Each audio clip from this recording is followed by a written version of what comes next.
Yeah. How appropriate you live in a haunted house. I know. Well, they don't bother me, but they bother the heck out of my wife. So we're selling it. That's a story in itself right there. I lived there when right after I did the Munsters. I moved back to Macon with my grandma in the 8th grade. Okay. I'm probably going to ask you to repeat all of that for the camera. That's not a problem. Okay. I am ready, Greg. Okay. You want me? I'm talking to you. Yeah. Okay. Well, first of all, I know all about the Munster. So, tell me about your Missouri tie now again that you were just talking about. Well, it's funny. I lived with my grandmother in Illinois, and I went to do the Munsters, and during that 2 years, she moved to Macon, Missouri.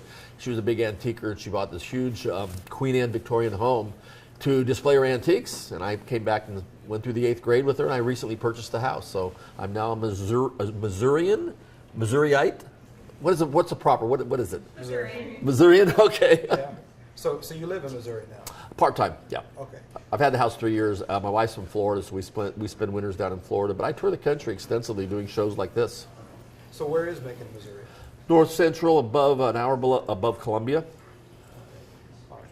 So you said today this is what you primarily do these days? You do what I did is a few years ago, I bought I'm a gearhead, and I've always enjoyed muscle cars and fast cars, and I bought the Munster Coach and Dragula, which were really popular in the Munsters TV show. They were like the first hot rods on television, George Barris.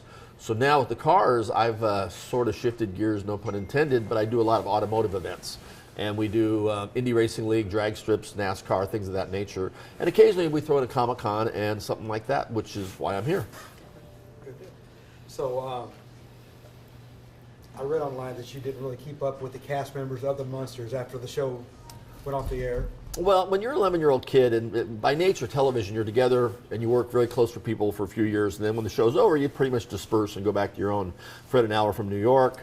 I was 11, 12 years old, so for me, I went back to Missouri to visit my grandmother, and everybody else went on with their lives. But we reconnected when I turned about 30. When I did Eddie and the Monsters for MTV, we were the first unsigned act to ever have a rock video on MTV. You did Lidsville, too. Summer of '71, I did Lidsville for Sid and Marty Krofft. Charles Nelson Riley and myself and Billy Hayes did a funny little show after Puffin' Stuff and the Bugaloos. Lidsville came along. That was a good time. Is there anything about, of course, what you're known most for is the Munsters. Yep. So which is fine. And you don't mind when No. 50 years later? No, I took the route of Al Lewis, who played Grandpa Munster. He embraced it. Fred Gwynn, unfortunately, he sort of got, pigeonholed into the Herman Munster character, so everything he did, everybody remembered it was Herman Munster. On the other hand, when I became 30, I did Eddie and the Monsters, and I found it to be an interesting part to be associated with, and it worked well for me. You had a record too, Whatever Happened to Eddie? You played bass, right? We did it. Well, I actually, that's funny. My producer was a really good bass player, so we let him play bass. I wrote the lyrics, and my guitarist sang better than I did, so I was actually the first Munster Manili. I wrote the lyrics, somebody else sang, somebody else played the bass. Okay. Just a couple more things. Yeah. Is there anything, it happened 50 years ago, is there anything back then that stands out today that you remember while filming the Munster? Anything you cherish? Anything? You still have anything from that? Any memorabilia for the show?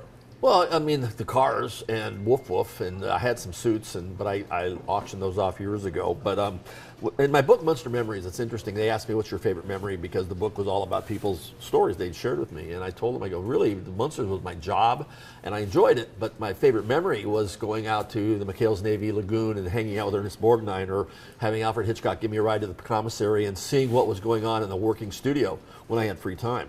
So you can imagine a 12-year-old kid having Universal Studio back lot at his disposal. That was my favorite memory. Exploring. I wish my wife were here. She would geek out about McHale's Navy and Ernest Borgnine and all that. Yeah. One more thing. Tell us about this haunted house. Well, when I bought the house, my sister, as I was leaving to take it, I bought the house to save it from the wrecking ball, sort of for my grandma's memory.